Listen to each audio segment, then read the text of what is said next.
Hello, my beautiful friends, our Dr. Humans, and welcome back to the podcast and the second episode in our series on the unshakable mindsets. These episodes are jam-packed with some of the most useful mindsets that I want to offer you to make you unshakable in your day-to-day life as a doctor. There is a lot of value in these episodes, in each of these mindset pillars. And I want to make sure you're in the coaching spirit as you're listening to these episodes, which means you're not just intellectually taking on these ideas, but you're starting to apply them in your life. So I'm going to challenge you this week to pick one mindset from this episode and start to apply it, not next month, not sometime this year, but this week. i.e., make sure that mindset is actually reflected in your behavior. That's how I know you actually believe something in mindset coaching. It shows up in your behavior and ultimately in your results. So if you're ready to change your life this week, welcome to the episode. All right, my beautiful friends, here you are. You have landed in the pillar of the unshakable mindset, which is all about your relationship with uncertainty. Uncertainty is an inevitability, a fact of our lives, of this world, but we so desperately try to stay in denial of it and control things to create certainty in our lives. And unfortunately, our resistance, our bad relationship with uncertainty costs us so much in our lives. It stops us from taking action. It stops us from making great decisions for ourselves. It stops us from pursuing the most amazing goals and all the things that we want most in our lives. If we can change our relationship with uncertainty, then we can stop waiting in the wings, waiting to find the right decision, and you start moving forwards and creating great things, mind-blowing things. We are way too reliant on certainty or having evidence, knowing the right answer, in order to give ourselves permission to invest in something, to start taking action towards something. And a lot of this has to do with our relationship with failure as well, and that will come out throughout the videos in this pillar. I think we think that uncertainty is an inherently bad thing, but I think it's also one of the things that makes our life so fascinating and awe-worthy. And I certainly know neurobiologically, mindset-wise, our brains don't like uncertainty because it's sort of equivalent to unsafety. And our brain is most concerned with our safety. And that's the reason why it's so important to do purposeful mindset work, so you can actually have a chance to recognize these mechanisms in our mind that sabotage us and give ourselves a chance to think on purpose in a way that takes into account our brain's aversion and resistance to uncertainty. And it's sort of trying to solve the problem of uncertainty even though it can't, and continuing to persist in that pursuit even though it's fruitless, and it actually just causes us more pain, more problems, and less productivity. If there was certainty in life, life would be so easy. You could pre-plan how your life would go from the very beginning, couldn't you? You could just make all these decisions up front. And I truly think when we start embracing uncertainty, not only do we start to feel better and we suffer less, but we can start to actually enjoy the wonder that is uncertainty in our lives. It's so fun and exciting to have uncertainty, to not know that the next year might be the best year of your life. You might meet somebody who totally changes your life and your world, or even knowing that, if you knew the hard times ahead of you from here, perhaps you would decide to not keep going because you might think, gosh, I don't want to go through that. I don't think I can handle that. So I'm so excited to bring you these beliefs, these models of the world, these frameworks from which you can think in a more strategic, useful way in a world that is uncertain. And I know that if you can take on even just a few of these belief systems, you're going to be able to move towards living a life that you love and you're certainly going to be more unshakable even in this world that is very uncertain. So if you're ready to stop subconsciously limiting yourself and start to create a better relationship with uncertainty and be more unshakable because of it, welcome.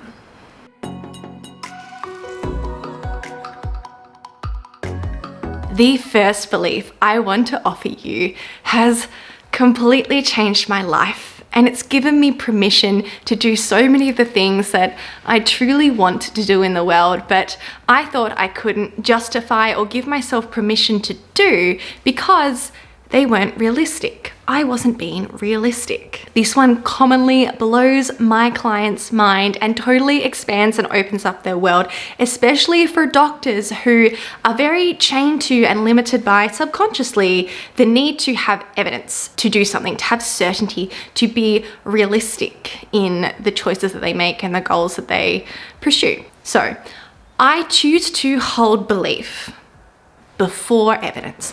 I choose to hold belief before I have evidence for that belief being true or real or realistic. And this is one of the core beliefs that underlies my motivation to help my clients orientate to a more optimistic, or in particular, less pessimistic view of themselves and of the world if they want to live a big, full, beautiful life. We think that we need to see the evidence of something, see something, in order to believe in it. And what I'm saying here with this belief is we need to believe that something is possible, that this thing can be real in the world, that this possibility can be realized in order to make it real, in order to create the evidence. The belief comes before the evidence is created. The belief is requisite for the evidence. And instantly, especially for my doctors and all of my clients who tend to have a scientific background or way of thinking,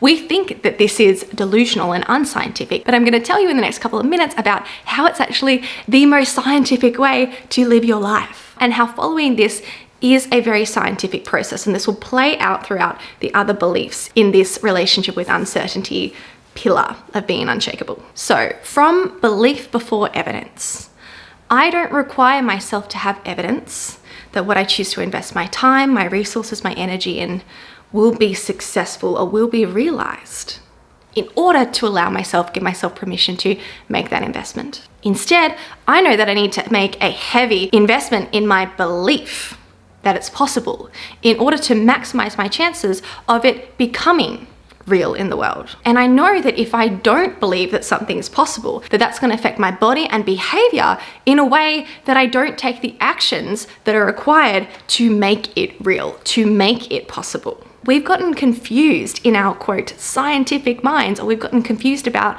what science really means and the purpose of science, in that we will tell ourselves or label ourselves as being delusional or unrealistic if we pursue something that doesn't have evidence behind it. But I want you to recognize that anything new, any innovation in the world, any new scientific evidence in the world required somebody to believe in a possibility that they had no evidence for. By definition, something new didn't exist in the world in its form before that point. Everything was unrealistic by that old definition before it was done. And for you in particular, even if you're not aiming towards a new scientific discovery or finding a new way to help patients with finding a new therapeutic intervention, everything you do for the first time yourself, for yourself, is also new. Everything you do for the first time, you haven't proven before that you can do it with your context in this time as yourself. You haven't got evidence from the past that you've done it before, whether it's been somebody who can run a marathon, or even just be a person who runs every week or walks every day, somebody who goes to the gym regularly. You've maybe got no evidence or occurrences of this happening, this being real in the past. If you want to create a new reality for yourself, if you want to make that real for yourself, then you need to believe it's possible in order to pursue it. You can't wait around for the evidence to appear that you can definitely do it as a requisite for investing in pursuing doing it, because that evidence isn't going to arrive. You need to believe first. Same with becoming an assertive person. Being organized, receiving and responding to criticism well with strength from poise. being confident in public speaking. You can apply this to any change you want to make in your life. Don't sit around waiting for evidence in order to believe that it's possible for you, and therefore to give yourself permission to pursue that possibility. You need to believe it's possible first in order to start doing the things that make it real, that make it realistic, in order to create the evidence. You need to have the belief before the evidence. If you only believe, which most of us do subconsciously, that what's realistic for you is what you've already seen in the past.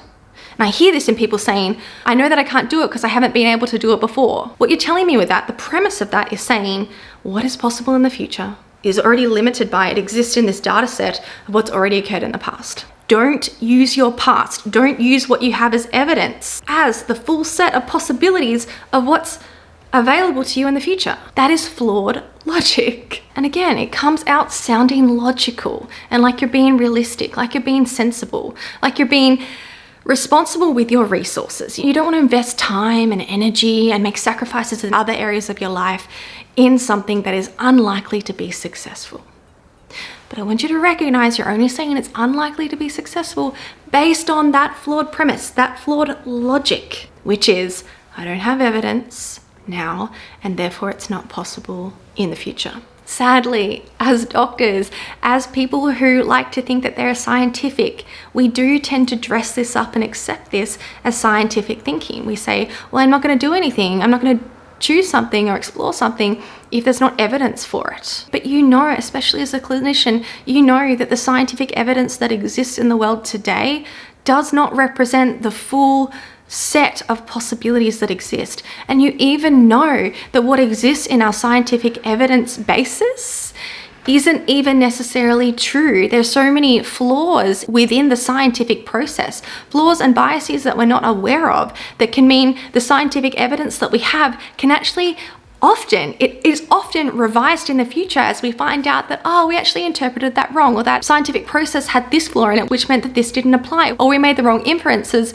in the first place about what was the active ingredient or the key process. What our scientists believed 50 years ago is different to what our scientists believe today. All right, so have some flexibility. Don't let yourself be limited in only letting yourself believe what's possible for your future is based on the evidence that exists today and in the past. Instead, approach your life with choosing to have belief before evidence.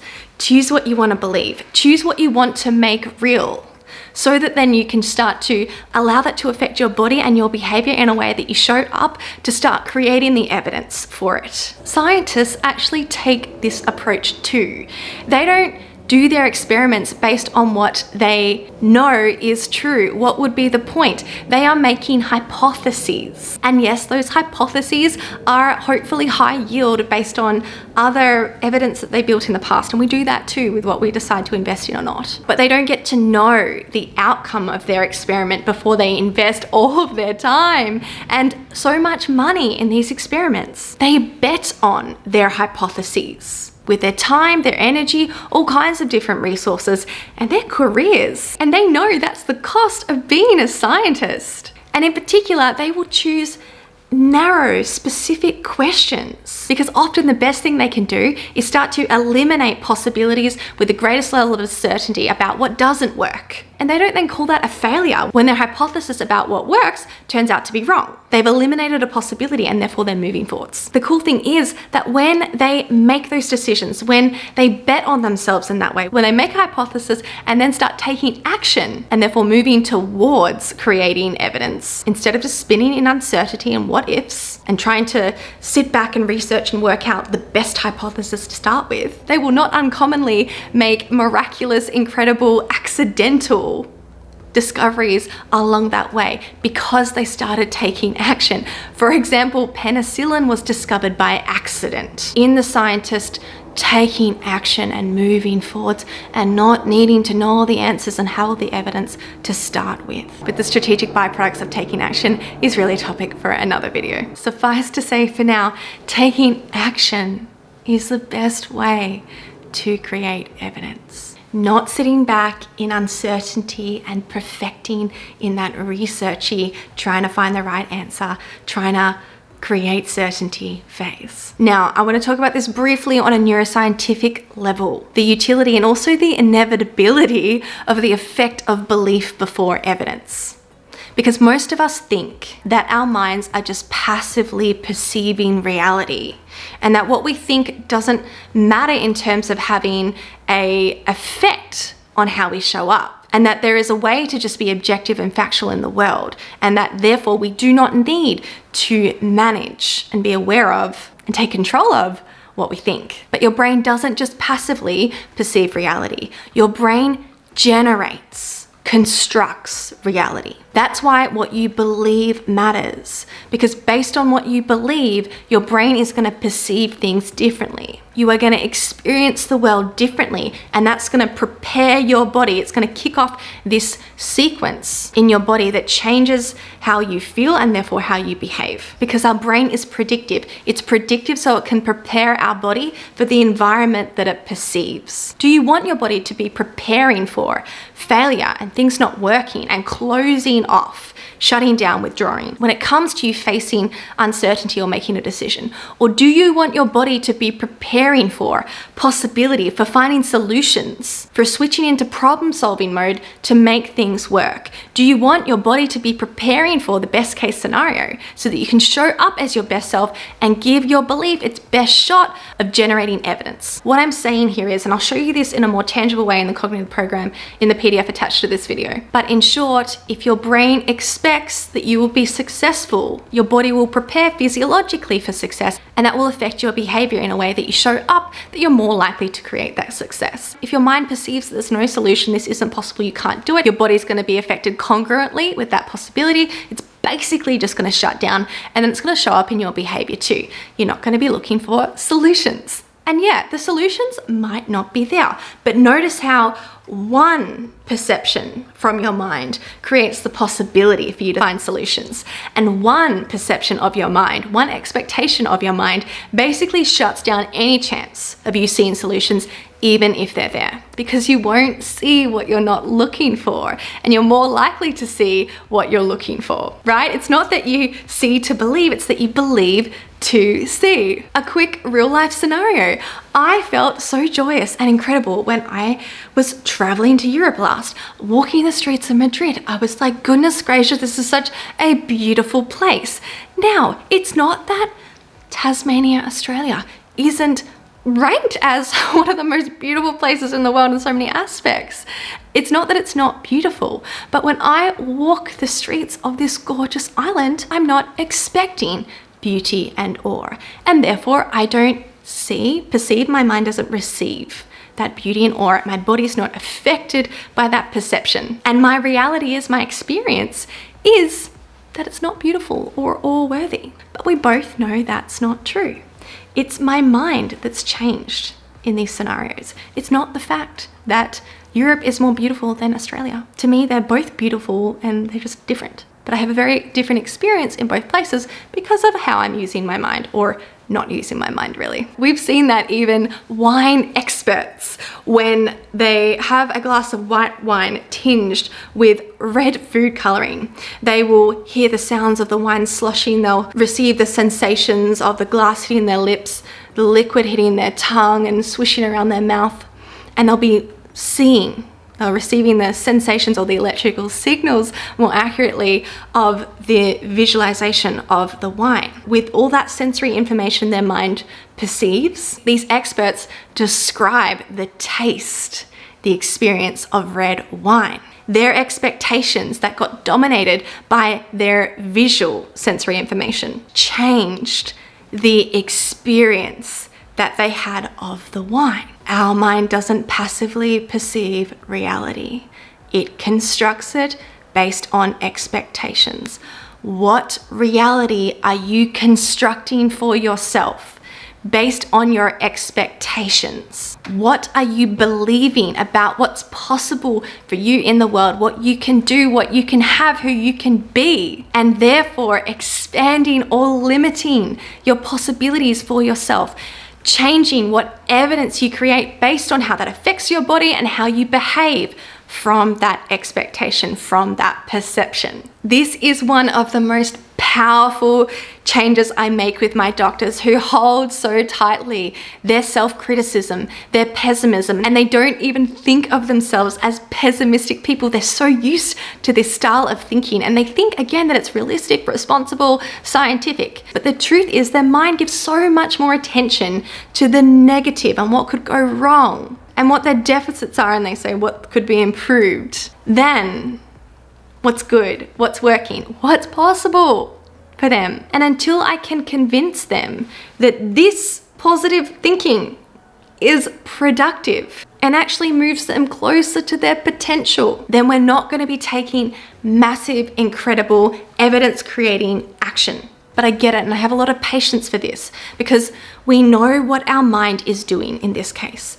Our mind is just trying to protect us. Our mind is trying to keep us safe. Our mind sees these negative things as threats, as things that can hurt or harm us. We want, especially as doctors who aren't used to failing, we want to only pursue things that we will be successful in, because we will be so cruel to ourselves when we're not successful. The things that we will make it mean when we're not successful are incredibly painful and further close us off to believing in what's possible. And for me, I know my automatic reaction is it's quite painful to me to think, I invested all that time and energy and I sacrificed this in order to give this possibility a shot and it didn't turn out. It's so easy to think that that was a waste, instead of thinking like a scientist and recognizing that I'm eliminating possibilities. This is actually towards growth. I'm actually moving forward to getting closer to what I want. So I wanted to spend a little bit of extra time on this first point because it is so powerful. And I could talk even more and more about this, and I would love to nerd out from the neuroscientific perspective on this with you if you want to chat with me. So let me know if you want to nerd out with me. But there are so many other interesting conscious illusions of our brain. I love the McGurk effect that show us how our brain isn't passively perceiving reality as we might think. And while this might be discombobulating for a lot of us who like to think that the world is objective and factual and that we receive it that way, to me, and I hope for you, we can turn this around to feel very expansive, to give you more clarity, choice, and ultimately control in your life. What you believe matters. What you perceive matters. And this is why I'm always looking at your thoughts, emotions, and behaviors with the cognitive program. That is why I take the coaching approach that I do, because there's no point in just changing behaviors. We need to change from the belief level. Otherwise, your mind will keep perceiving in a way that just confirms that original belief to be true. It's an exhausting and willpower requiring way to move through life and make changes. Instead, working from our beliefs, our thoughts, our perceptions creates this congruence with mind and body that creates sustainable and efficient results. What are you believing about what's possible for you? What are you believing about what's possible in the world? And do you like that? Do you like the evidence that you're creating based on what you believe? I choose to hold belief before evidence. I choose to move away from the bias that I have, that all of our minds have, towards pessimism, loss, fear, and use my thoughts to strategically focus on belief so that I can create the evidence in the world that I want, so that I can show up in the world in the way that I want. Enjoy this one, my friends.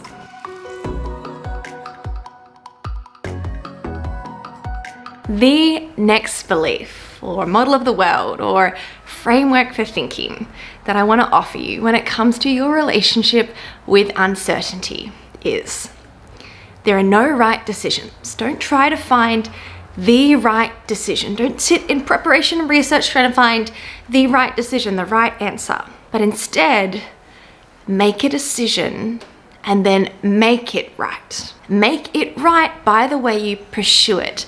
Make it right by the way you follow through and keep working and troubleshooting any challenge, any obstacle that comes up, to overcome that, to make your decision the right one, to make your success inevitable, to truly test your hypothesis. Instead of what we do, which is we make a decision, but what we're actually doing is we're kind of conditionally making this decision where we're saying, yep, I'm going with this decision. And then we start to dabble and take some steps towards and in that decision. And then when an obstacle comes up, we're like, okay, maybe this means this isn't the right way, the best way. And so we backtrack and then we try and make a different decision. Instead here, You manage your mind with the mind management skills and tools I'm teaching you in Dear Darling in order to stay committed to the decision, in order to give it the best shot at following through and becoming the right decision.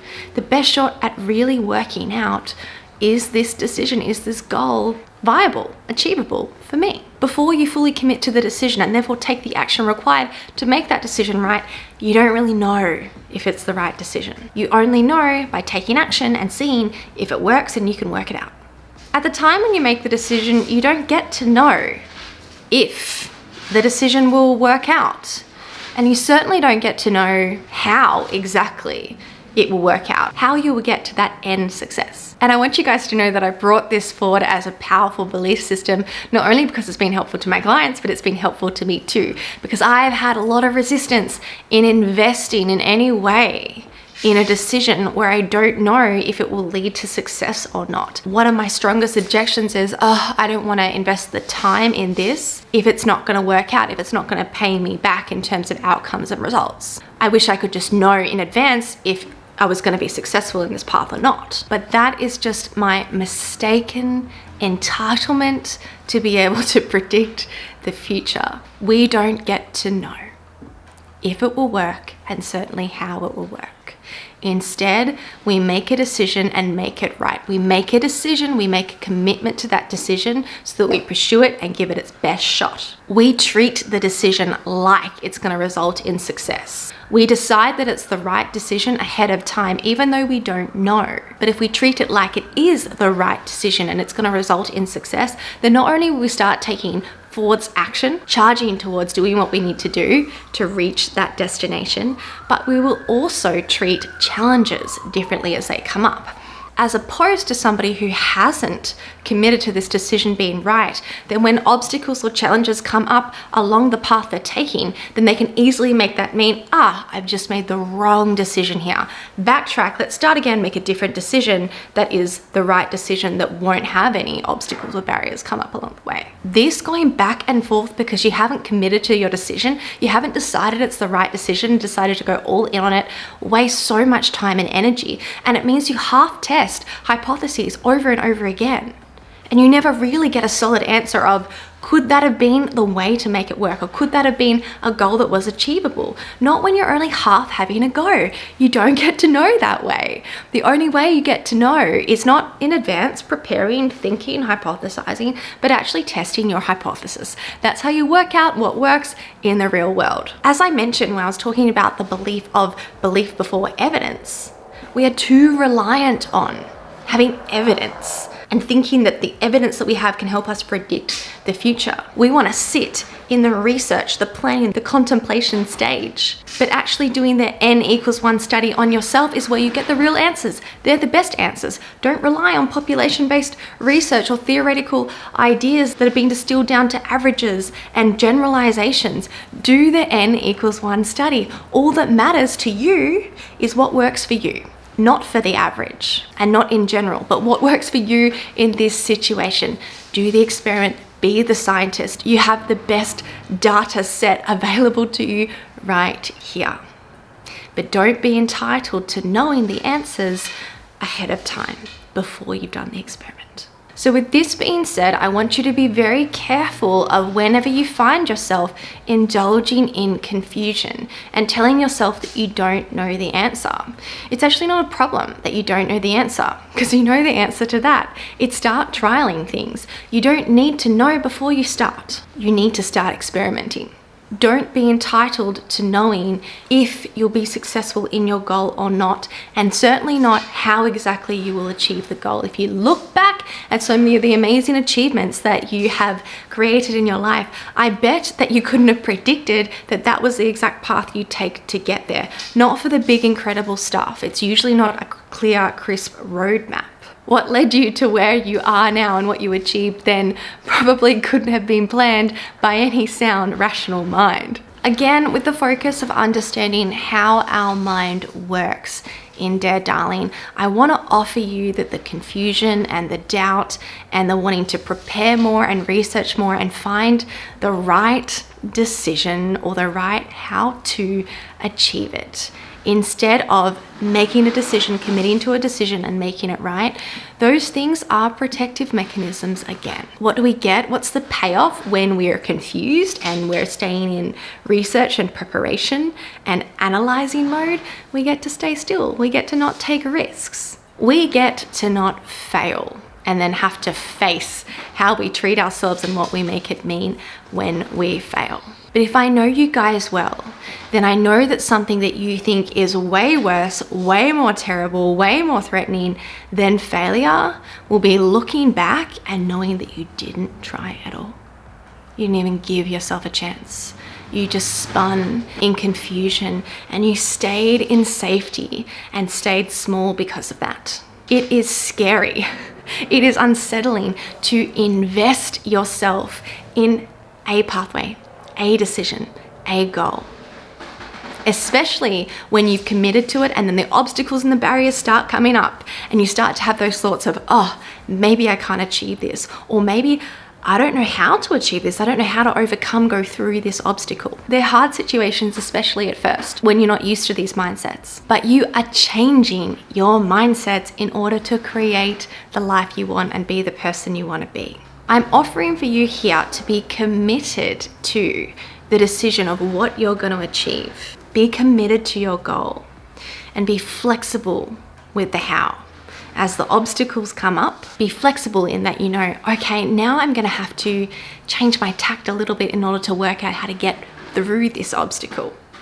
The plan I had devised in my head isn't the only way to get to that goal, but I'm committed to making this decision right. I'm committed to working it out. So I'm going to stay with this obstacle until I work out how to overcome it. Whenever you find yourself confused, whenever you hear your mind say, but I don't know how, I don't know what's the right thing to do here. I don't know what's the, however your mind says, clever, responsible, economical, realistic thing to do here. And you're like, that's okay, brain. You don't need to know how. And in fact, you don't get to know exactly how. Like a scientist, we commit to a hypothesis so we can get the information about what works and what doesn't. We are not entitled to knowing the right decision in advance. Instead, we make a decision and then we make it right.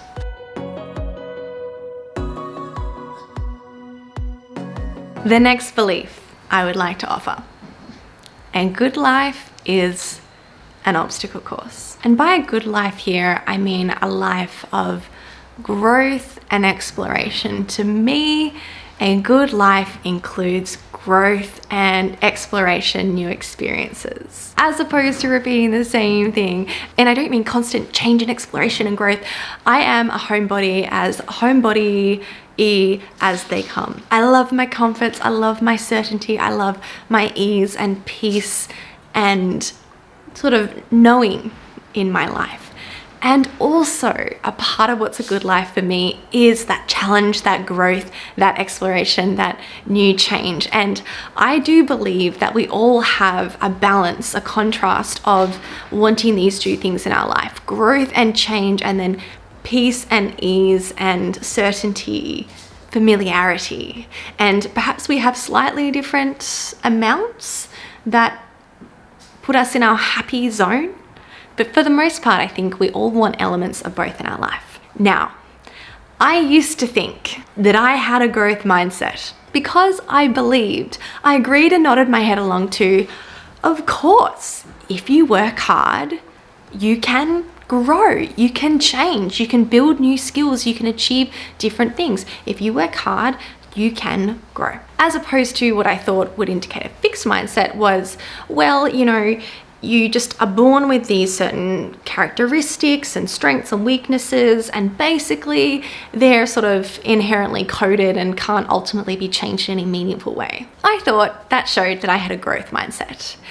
And I was humbly mistaken. And it was this coaching work that burst my bubble about my true growth-mindedness. And this realization helped me to start being the person I wanted to be and start living the life I wanted to live. So I want to offer it to you too, as uncomfortable and humbling as it is. I actually had a fixed mindset. I was almost always in a fixed mindset. And this was masked to me by the fact that I was really good at avoiding failures. I had collected so few failures in my life up until my mid-early 20s when I started to take on this coaching work. Now, to be clear, I didn't have not many failures because I was so brilliant.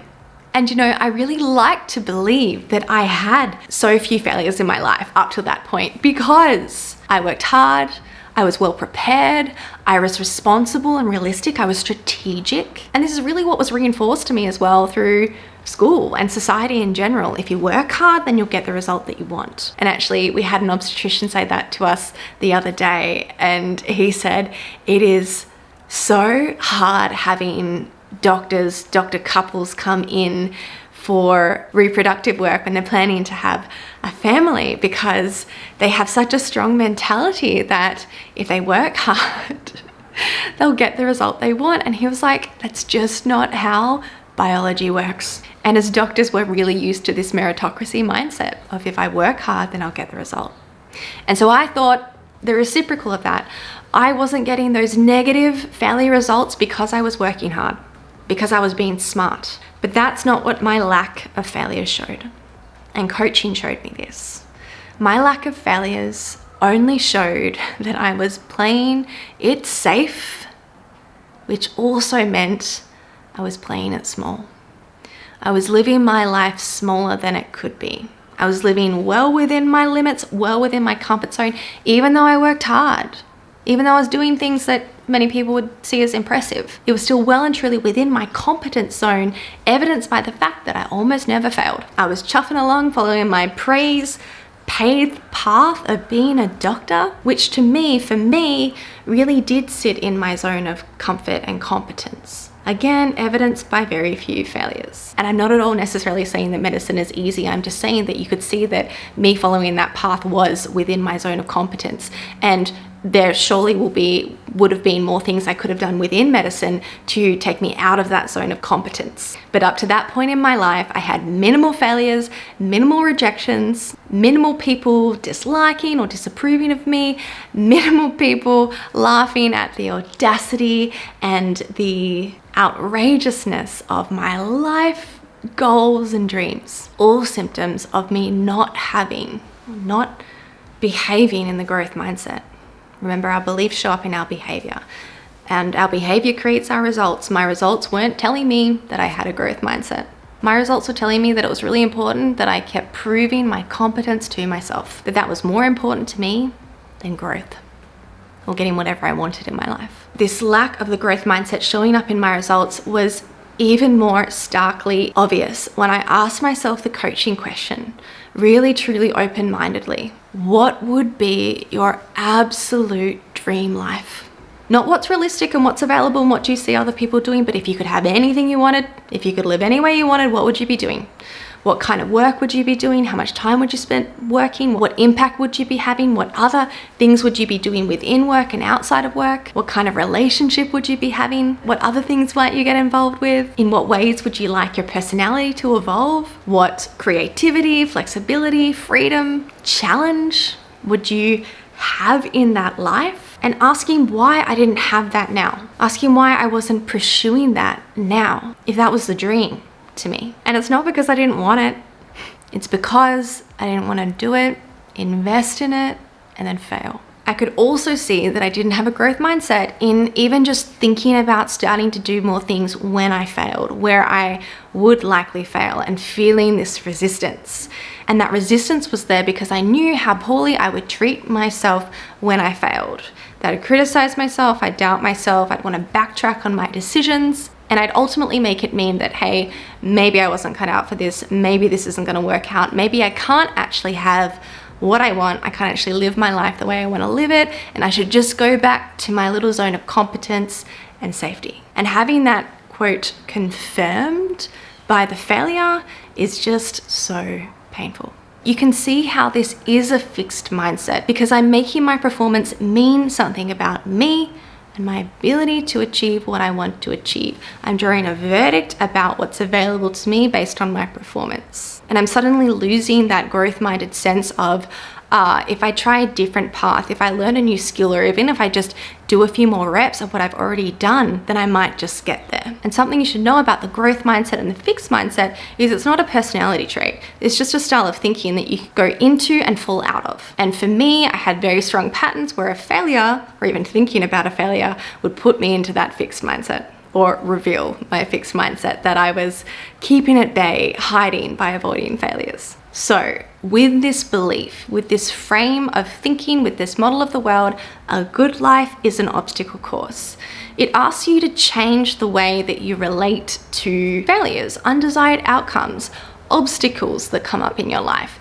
Instead of interpreting them like I was before in that fixed-mindedness of a challenge, a friction, or a resistance, a problem coming up that you don't yet know how to deal with, and making that a stop sign, you have to recognize it as an obstacle and recognize that any good life is an obstacle course. Expect the obstacles. Don't make them a problem. Don't make them a stop sign. It's not supposed to be easy if you're smart enough, if you're good enough, if you're cut out for this. That's what I used to think. If I was good enough, smart enough, if I was cut out for this, if this was meant to be, if I was going to be successful in this, then it would be easy to take that path and I wouldn't struggle. But to get good and to get great things, you generally need to struggle and fail your way there. If you're not failing, you're doing what you're already capable of and you're not growing. I understand this in the gym. I feel so ripped off for the time I invest if my workout is easy. Because I know that the point of going to the gym is not for me to perform in an impressive way. The point is for me to push myself, struggle a bit, so in exchange for that, I get the strength. I get the strength and the skill building from that struggle, from the challenge. I actually expect and I want the challenge when it comes to the gym. And I needed to translate that growth mindset into my life otherwise. Obstacles aren't necessarily a sign to change course or backtrack on your decision. They're a sign to grow and then go through. If you want to become a different person or have a new skill set, then here, have these obstacles to overcome. You're not gonna become a new person or build a new skill set if you don't have that challenge. You wanna be strong? Here, I'll push you over 10 times and make you get back up. If you wanna become confident, then here, have these obstacles to overcome to show you that you're resilient even when things get hard or don't go right. That's where you'll get your confidence from. Not from everything just going good all the time and knowing that you're fine as long as things are good and easy. You want to be inspiring? Nobody was ever inspired by somebody living that easy cruisy life when everything just comes easily to them. Here is some hardship for you to overcome. You're welcome. So I realized that my lack of failures weren't a sign of my brilliance, my hard work, my great preparation, how clever I was. But they're a sign of me playing it safe and playing it small. I was staying in my zone of confidence. I was continuing down a path that to me didn't have any obstacles on it. And I could have continued down that path my whole life, doing what I was already good at or good enough at. But instead, in order to like myself and to like my life, I prefer an obstacle course. Although my ego often wants things to just be easy and it wants to see me just perform well. Look for this in your mindset, in your thoughts, where you hear your mind say things like, I'm just not good at, but. That's just not for me. That's for them. I'm just not as X as them. They're so lucky. I wish I could have that life too, but these are you drawing premature conclusions about who you are, what you're capable of, and what your life can be. And often, even though we say we want things to be different, we're not willing to actually challenge these thoughts if you have the self-awareness to see them and get on the obstacle course, because we'd rather avoid failure because it's too much of a big blow to our egos. Challenge yourself with this new belief. A good life is an obstacle course. Ask yourself if you want to live your life in your zone of competence, or if you might find yourself feeling ripped off at the end of your workout. If you just spent that time in your zone of competence and you walked out of the gym, you walked out of your life, without finding, testing, and getting to enjoy your limits.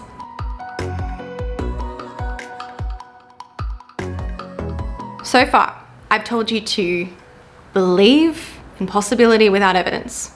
I've told you to commit to a hypothesis in order to play it out and give it its best chance at creating the outcome you want. And I've told you to expect obstacles along that path, to not make those obstacles mean wrong path or wrong goal, but instead time for a new skill or a new solution. Now, I think you know already from experience that it's not easy to believe in something when you didn't have evidence, commit to it and therefore invest in it, and then to have things not go to plan, to have your expectations not met, especially when you're doing something that's really meaningful to you and important to you. It's really hard to take that loss. It's really hard to meet that moment where you were doing everything right and then you didn't get the outcome that you wanted.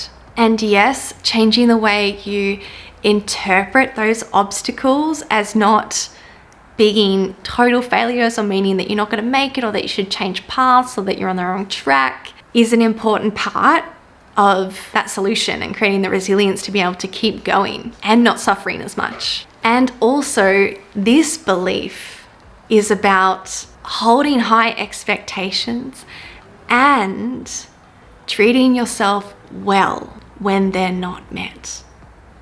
I never ask my clients, my members, my doctors to lower their expectations, but I ask them to change the way they react to those expectations not being met, in particular to not react in a way that hurts them more. And when you start to trust yourself, when you start to believe, I know that when my expectations are inevitably not met on this challenging path, on this obstacle course that I've decided to go on to get this worthy goal, life, achievement at the end, or just to be the person I want to be, I know when that happens, I'm going to treat myself well. I'm not going to add pain on top of pain. I'm not going to throw the second arrow, as they say in Buddhism. It will already hurt to have those expectations not met. That will feel like a loss. That's the first arrow. And then the second arrow is the suffering we stack on top of it when we start to say, okay, well, that means that I'm not cut out for this, or that means that I can't rely on anybody, or that means that I can't rely on myself, or this isn't going to work. Whatever it is, there's so many different stories that we add on top with that second arrow. This belief is again about knowing that we will have our own back, we'll take care of ourselves when the hard things happen, without asking ourselves to lower our expectations or be less committed to our goal, because as we've just talked about, those offer so much of an advantage to you if you can believe and you can commit. You really want to be able to use those two advantages in order to maximize your chances of actually achieving the expectations in the first place. If it hurts you to not meet your expectations, it doesn't make sense for you to just lower your expectations, because then you're just guaranteeing that you're not going to meet those initial expectations that you actually wanted anyway.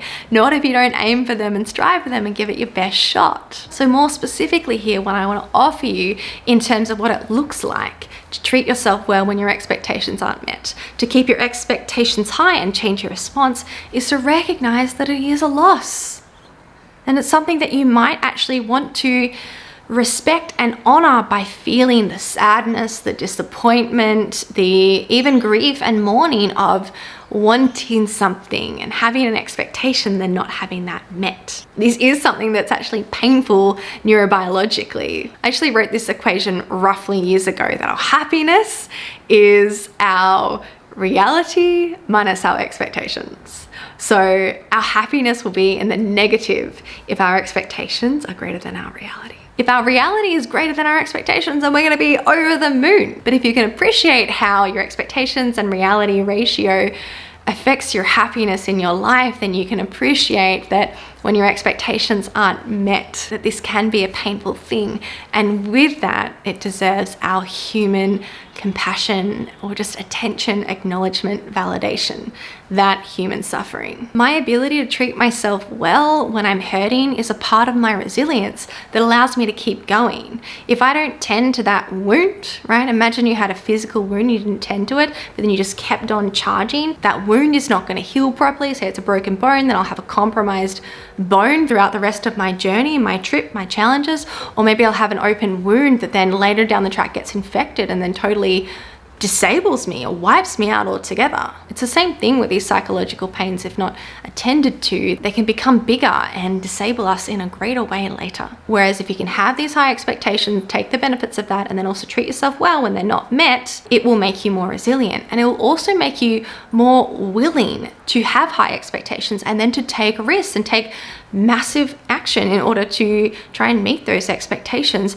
because you believe I can have these high expectations and I'm going to treat myself well if they're not met. So I'll be okay. Ultimately, I will be okay. I'll recover, I'll get back up, and I'll keep going if I want to. So this is a critical belief system for anybody who has big goals, big dreams in their life, for anybody who wants to have high expectations. In order to be willing to do that, in order to allow ourselves to hold those high expectations, knowing that they might not be met, that the future is uncertain, then knowing that we will treat ourselves well, that we will honor ourselves if and when they're not met, makes us more willing to hold on to those high expectations and not be tempted to lower them, again, to protect our ego. Don't allow your own reaction to hurt you more. Don't throw the second arrow.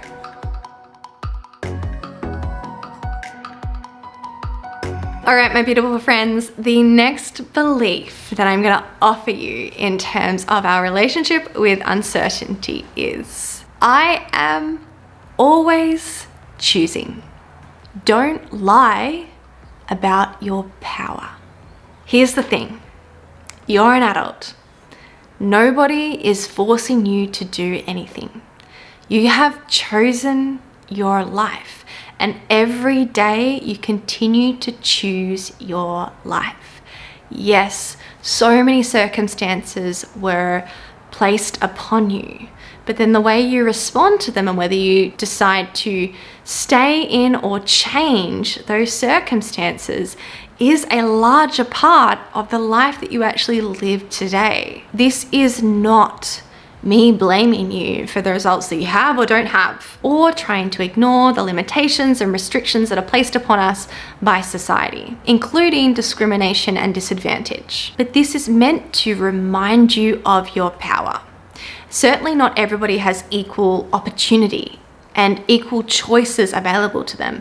We don't all have equal options on the smorgasbord of life's table available to us that we can just pick up. But I need you to remember you're always making a choice from what is available to you. I need you to remember your power in this, because instead a lot of us end up complaining and blaming when we forget our power and we forget that we are choosing, we forget that we have a choice. And from forgetting our power, we stop actually deciding each day what's best for us. Every day, at any point in this moment, you're making a choice. Never forget that. You're not stuck.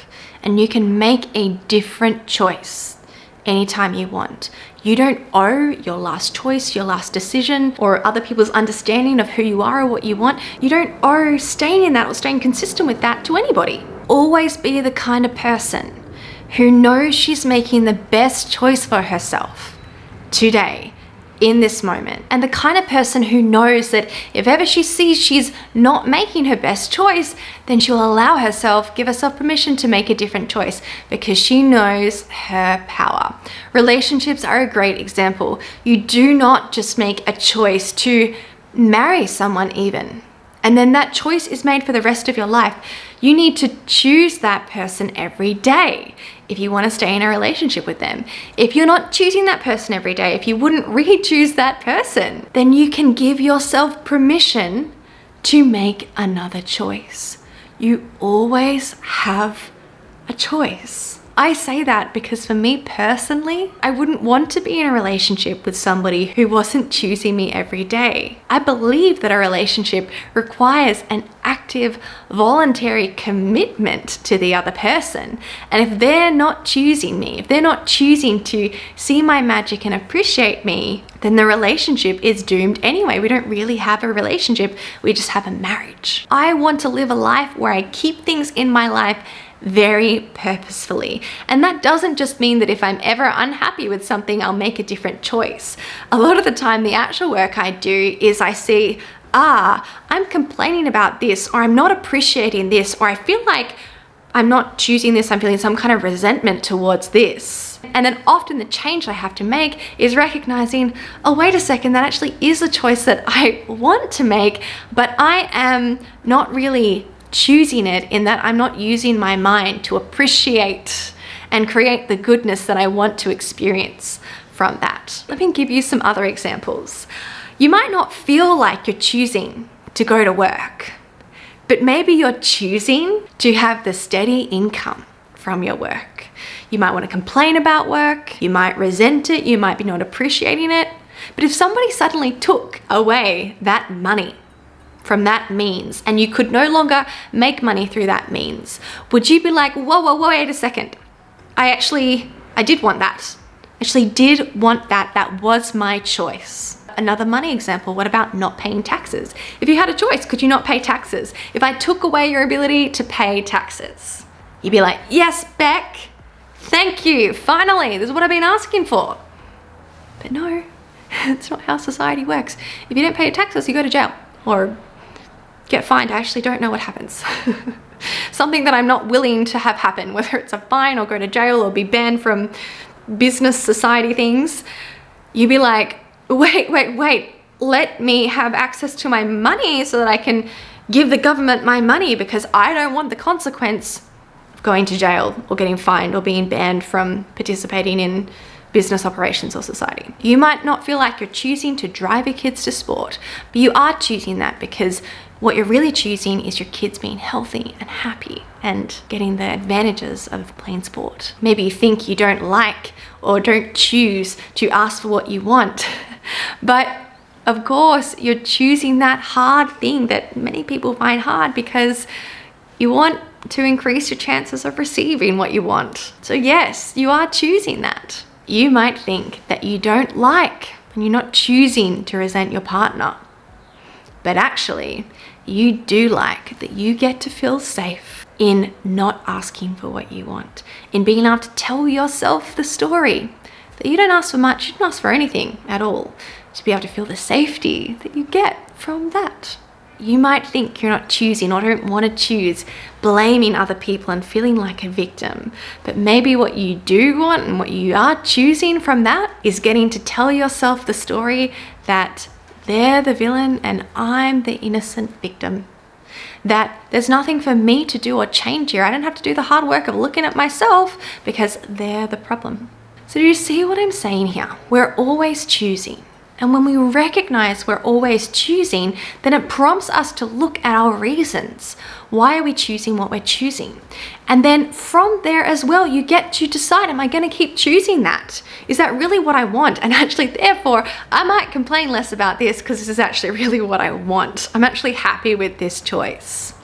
Or you might see, wait a second, I'm complaining, I'm feeling resentful and here because I'm not actually living within my value set. I'm not actually doing what I want. I don't actually like my reasons here. So I'm going to change my choice. Those negative emotions shouldn't be swatted away for that reason. Listen to yourself complaining and resenting and feeling disappointment and frustration, feeling anger. Be willing to listen to yourself in those things, because sometimes it might lead you to the realization that you do want to change your choice. I complained to a friend just yesterday.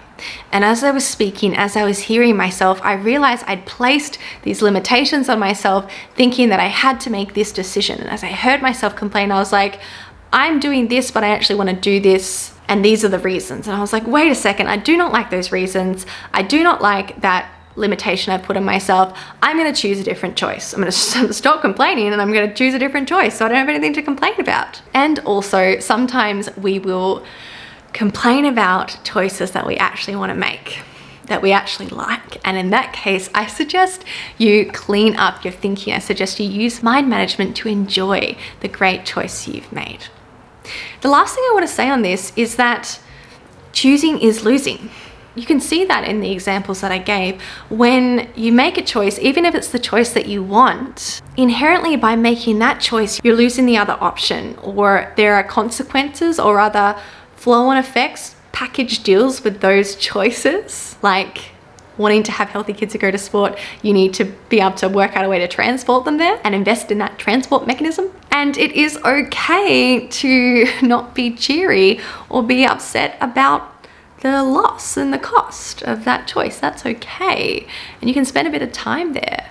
But I just don't want you to fool yourself into thinking that you don't have power, you don't have a choice, that you're not choosing the choices you're making in your life, or that somebody is forcing you. You are an adult. And when you can take this stance of empowerment and recognize the power that you have, then you will feel better in your life and you will make better decisions. Now, when I say choosing is losing, the other thing I mean is we will often be tempted to stay in indecision and not make a choice because it gives us this false sense of all the options being available to us, of having everything.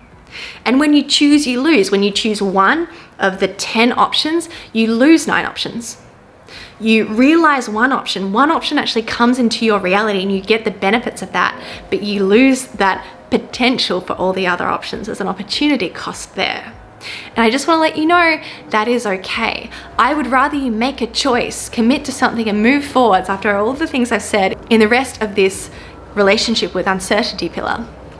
I would rather you make a choice and get to enjoy that choice and realize the benefits of that choice, have them show up in your life, than to sit in the potential of all the opportunity but never actually get to experience the reality of any of them. Make your choices, make sure you like your choices, and don't ever let yourself forget your power as an adult human in life.